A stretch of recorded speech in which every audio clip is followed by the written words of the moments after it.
Welcome to another installment of what has to be the fastest growing podcast on our network, the Track and Field Hour. We are here at Madison. We got Madison versus Kearny in a City League showdown. I'm sure that all of our hair is just looking fabulous right now, like we're just in a commercial.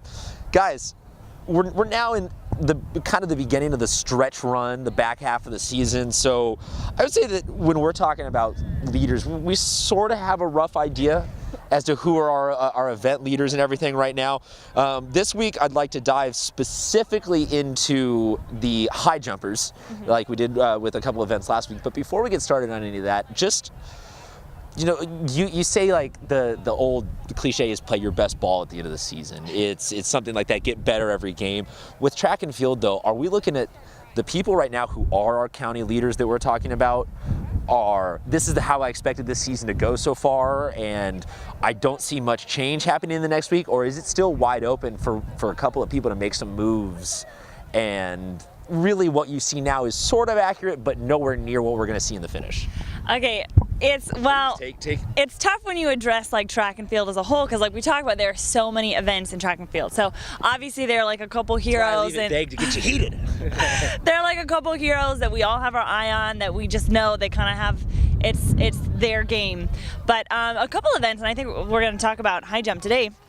We've actually seen some upsets, and that's kind of what's exciting, is that in a lot of these cases you have so many talented athletes around the county, and you know, some people peak mid-season and they hold really strong, and then like out of nowhere there's that guy who just comes in April and you know, he gets over the hump and does really, really well at the end there. So it's anyone's game in some of these events. I think you have clear favorites, obviously, going into, you know, the later weeks. You have the people that have performed consistently and they've earned their right to call themselves favorites. I think there's another set of people who may be peaking late, and all of a sudden when it goes to the end of the season, they have their best marks. And then the third type of people, I think, are the ones that hit one really big mark in the beginning of the year. They kind of go into a little rough patch during the mid-season, trying to reach that mark and get above it. But going into the later part of the season, they still have in the back of their mind, like, hey, I hit this mark in the beginning of the season, so on the right day, I could surpass it or get to that mark. So it's really on any given day, they could hit their best mark, but we really just have to try to be as consistent as you can throughout the whole year. Let me throw one more question at you guys. You both have made it through track seasons, and even though it's not a contact sport, there is still a physically draining aspect to it all. So is there any thought process of playing a little bit of the strategy game of, you know, I've got 4 or 5 meets left till the postseason, I'm already in the running for things, so I'm not going to run, and I'm going to save my legs, or I'm going to save my arm, or whatever it is? Or is it, I need to stay out there, keep in that rhythm, don't change anything? Yeah, my hamstring's a little tight, but I'm going to power through it. I feel like coaches do a great job of playing the, oh, okay, you're going to run this event today, you're not going to run those 2 other events. They do a good job of making sure their athletes are in tip-top condition for the finale. But you're not trying to take the breaks, you know, just no, definitely. So okay. For example, if you're Kearny Christian and you're the 100, right, you probably going to run the 100 Dude, to... Good call, because we're going to talk to Kearny We're going to talk to Kearny today. So in a CIF, he's probably going to try to run in the 1, 2, every event, you know. But in a dual meet like today, where it's not as... for like a league title, it's not for CIF. Might see him run. You might see him just the 1 in a relay, and maybe that's it. And Mary, you've done the same thing. You've battled through some injuries for seasons before. Agree with Noah? Yeah, it's different when you're injured, because like on the one hand, you can't push yourself back into another injury. So when you're competing a season and you're trying to like recoup at the same time, like you can't go full throttle. And I know that's really hard for a lot of these athletes to kind of like pace themselves so that they do have a shot at giving it everything at conference, and then they'll be totally healed. So yeah, our injured athletes out there, it's a pacing game. So let's talk about that high jump that I alluded to earlier. Right now, you want to start men's or women's? Ladies first. Okay. Okay. You can't. Oh my gosh. That just shows that this is organic and this is not at all scripted out. So we'll start with the women. Alyssa Hickey for Coronado is our current county leader at a 5.8 mark. Then Jade Canny from Torrey Pines. Kristen Furkic. Oof. too many consonants, not enough vowels in that name, from Valhalla, Ruth Grant William from Coronado, then Kimmy McPherson from Mount Carmel round out our top 5. So a pair of Islanders, we were with them last week, and I mean, does this fall in that category of some upsets? What do you see out of this, Mary? No, I mean, I think this is exactly what I would expect. Anything with, Alyssa in it, she's going to be on top. And if you look at high jump, most of the high jumpers we're going to be talking about today, they're really, really fast because that gives you the momentum to get into the jump. So I'm not at all surprised by this. No? Props to Lisa Hickey. She's a tremendous athlete, leader in the 100, talked about it last week, and she's really on her way to have a very historic season in track and field. And if she, continues to do what she's doing, I feel like she's the clear favorite for the high jump. But when you look at 2 through 5, I mean, you got possible state qualifications if you come in the top 3, and I feel like it's any women's ball game when it comes to that. Well, I can ask you guys about that. Is the gap between, it's 4 inches between Alyssa and anyone else, but it's 2 inches between 2nd through 5th. Mm-hmm. How overcomable, I don't even know if that's a word, but is 2 inches a closable gap at a CIF final? Like, can you show up and be like, I'm gonna make that today, I'm gonna use that little bit of adrenaline, and I'm gonna close this gap today? Or is that too much to overcome? My answer is always yes. You can always close the gap, but I've never actually done high jump, so I don't know. Deal. I feel like it's very overcomable. You could have someone who hit that high mark, and in the finals they scratch 3 times, or they jump over and then the bar just falls off accidentally for some reason. So I think if you're in that, yeah, exactly, and that's just the game of track and field. Would be the worst. So my advice to those ladies is just to keep pushing, act like you are the best, and if you keep going and going at that end of the season, the luck may go in your favor. Deal. The guys' side of things, much more crowded at the top. This one is exciting. Max Caston from Rancho Bernardo in first with a 6'6" jump, 1 inch behind it, which I'm sure is only 1 inch because it just says the inches, but it's probably like 4/100ths of an inch in reality, is Dylan Coleman from Granite Hills. Then Justice Chima, who we've already talked about a bit on SD Prep Insider this year. One of the nastiest defensive basketball players in the county for Mount Miguel as part of one of the best CIF championships, 4.25. So less than an inch in third. And then Jackson Carpenter and Joshua Farmer from Rancho Bernardo tied for 4th place with 6'4". So basically no clear-cut leader out of all this. Yeah, it's funny you mentioned that. So Dylan Coleman is one of those guys he's been on top of this stack for the entire season, and Max got his PR that bumped him over Dylan last week. So that's that mid-season peaking right here in April. So you could say potentially that any of those other guys could have the same, a similar effect.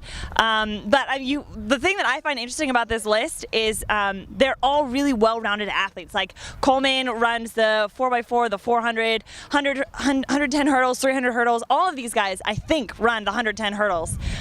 So some really amazing fast athletes who can get some air for sure. Yeah, I wouldn't be surprised if this list shuffled up a little bit at the end here. No? Definitely. Shout out to Max Caston. Coming kind of much out of left field, just going up for that mark, and I'm pretty sure you have Dylan and the rest of the guys looking at that leaderboard thinking, where did that come from? But this is a very competitive event, and towards the end, man, it's going to be exciting to see when all those tremendous athletes are going jump after jump. You're going to have the stands clapping. The excitement's going to be at an all-time high. We're going to be there, right? We're definitely going to be there, baby! And I definitely feel like that's going to be a perfect position for all these men to not only have good competition, but all PR, which would be really exciting. You know what else is exciting? The last guy that walked through the back of your shot, that was Keenan Christian. And it's time for us to get out of the way, or at least me specifically, to get the heck out of here and let the actual track people handle the professional business of all this. Meet back another week, do some more events, talk some more people. Definitely. Sound good? Alrighty, we will let you guys go talk to some Kearny and some Madison superstar athletes. Thank you very much for tuning in again, and we got 3 more weeks and then finals or something quick like that. Oh my gosh, it is going to be exciting. Follow us on Twitter. How can they find you? At a girl named Mary. I'm at Mr. Seaped. At Noah_Lax2017. All right, and the show is SD Prep Insider. You about to throw up the RBU? I had to. You about to throw up Kearny that? Christian's here, man. Yeah, Number one yeah, shot yeah. runner and a star running There we back. go. You'll learn more about that in the interview, so stay tuned. Hey everyone, I'm here with Asia Shahi. She is a freshman from Madison. Quite the sprinter. How are you doing today? I'm good. Really trying to stay focused for my races. Yeah, definitely. You're pretty fast. But you're also pretty young. You're kind of green on the roster here, and you're running with some powerful women this year. What is that like? It's really, I guess you can say, influential. Like, I want to be up to their level when I get that age. So I'm really just taking notes. Like, I don't have to beat them yet, so I'm really just trying to take yeah. You're taking your time. But you know, you have beaten some of them. Tell us where you are in standings right now for the 200. I am, I believe, sixth. Sixth, yeah. Top 10 there. Wow. So I've been asking everyone this question. Is really important. As a sprinter, we all know y'all eat a lot, and it's important to fuel up. So, what is your breakfast of champions? It's usually oatmeal, like with apples and raisins and a piece of toast. It's pretty basic, but Basic but classic. Okay, so you had oatmeal today. Yeah. And how do you feel you're gonna do at this meet today? I think I'm gonna do great. I think I've prepared for this pretty good and just gonna run my race. Yeah, we were talking about how when you come to the end of the season here, you don't want to burn out. So are you pulling back a little bit the last couple races and saving everything up for CIF, or what's the game plan? This is kind of like a practice. Like, I don't have to go full out if I don't need to. So I'm just taking my time and getting up to where I need to be. Nice. All right. Well, thank you so much for being on with us, Asia. Hey everyone, here we're at Madison with Kearny. Two ladies here. You're the women's team captain, and you're the Assistant captain. assistant captain. Let's get names here. Hi, I'm Shakira. I'm Hadassah Israel. Nice to meet you. And okay, so Shakira sounds like does just about everything. Rattle off that list you told me. Okay, so I do the 4x1, the 100 hurdles, the 100-meter dash, as well as the 4x4. So are you doing all those today? Yes. Woo, busy girl. Okay, yes. Okay, so tell us how you manage a lot of events all at the same meet. Like, how do you pace yourself? What's the game plan? I don't really know how I do it, to be honest. I have asthma pretty bad, but I try and take breaks as much as possible. I drink a lot of water. I have like a huge hydro flask that I like keep track of. So that's pretty much it. I just make sure I keep track of the times, the call times, and all that good stuff. Wow. Okay, all right. And what are your events again? I'm Hadassah. I run the 4x1, the 100, 200, and the 4x4. All right. And she's the personality of the team too. Okay, so what gets you through a meet? Breathing in my nose and out my mouth and staying hydrated. Dude, that's key. That's like, those are the best two pieces of advice. Any track athlete. Okay, so how is Kearny doing this season? Great. I feel like we're doing good. Yeah. Honestly. We got a lot of rookies that just stepped to the plate and, did what they could do. Yeah, building that longevity. Yes. A lot of them Okay. picking up a varsity. Yeah. Yeah. Okay, so I've been asking track athletes all over San Diego County this exact same question. It's crucial. We all know y'all have to fuel up. What is your breakfast of champions? And just so you know, the breakfast to beat is a Carl's Jr. Western bacon cheeseburger. Okay, so what do you eat before a meet? Sounds good. What I eat before meat. Before a meet or in the morning, or your For breakfast, I eat a protein shake and 2 boiled eggs, and that happens like all the way through like third period. We have 4 periods at Kearny, so like 1 o'clock. Then I eat like a sandwich and some water, and then after practice I eat my last sandwich and I'm set. I don't eat nothing else after that. Wow. Yeah, I usually don't eat breakfast, but today I had a good breakfast. 2 slices of toast, butter and jelly, get my carbs up, Had to do that. Just 2 slices of toast? Yeah, I All know. of these I should've events you're made gonna run more. on just Yeah. 2 slices of I was toast? still hungry, but it's okay. I don't want to eat too much and like slow myself down, so All right. I think it was a nice light breakfast. All right, I feel. Well, thank you ladies so much for being on, and good luck today. What's up, sports fans? The man needs no introduction. This is Kearny Christian from Madison High School. You've had a very successful season so far, to say the least. What has it been like going through these meets and knowing that you're number 1 right now? Well, out here in the dual meets, I just kind of try to keep myself warm, and I try to stay, give myself a full speed throughout the week so that I'm not just in practice and running through practice. I have a day to go, full speed throughout the week, and then when I go out in invitationals, I give it my all. And you have really good sprinters on your team as well. Your 4x1 team is number 1 right now. How has it been like practicing with some very fast competitors themselves, and has that made it any easier for you going into invitationals? Well, yeah, my teammates really push me in practice. They give me good competition. They push me to run faster, work harder. So I just do what I can. And I'm pretty sure you have huge goals for this season. Talk about some of the expectations you have in finishing the season strong. Well, I came into the season hoping to run a 10.5, and then I hit it. So now I'm looking to go mid 10.4 and 21.3. Wow, and I wouldn't be surprised at all. This man works hard at what he does. Top in San Diego. You have a lot of offers for football. Has any of them talked to you about running track as well? Yeah, usually when I talk to football coaches, they kind of slip in the question, do I want to run track in college? And I usually tell them yeah, and then they tell me, oh, we'll talk to the track coach, or we'll give you his number and you can text him. But most of the time they tell me it's a possibility. I could probably do it. Well, folks, this is one of the top athletes in San Diego. He still has another year left. RBU. We'll be back here for another RBU segment, but it's great to have this interview with you, and good luck the rest of the season. Thank you. What's up, sports fans? I'm back with Mr. Stokes himself. You want to see what events you do? The 4x1, the 100, 200, and the 4x4. Very talented athlete. We're going to take a step away from football and onto the track.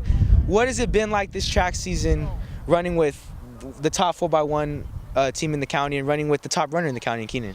I mean, it feels good, to have somebody that's that fast on your team. It feels pretty good, making you want to work harder in practice and just have somebody that you can compete with. So it's kind of good to have athletes on the same team as you can compete with. So it's actually pretty good. And you've accomplished a lot yourself. You're number 2 right now in the 200.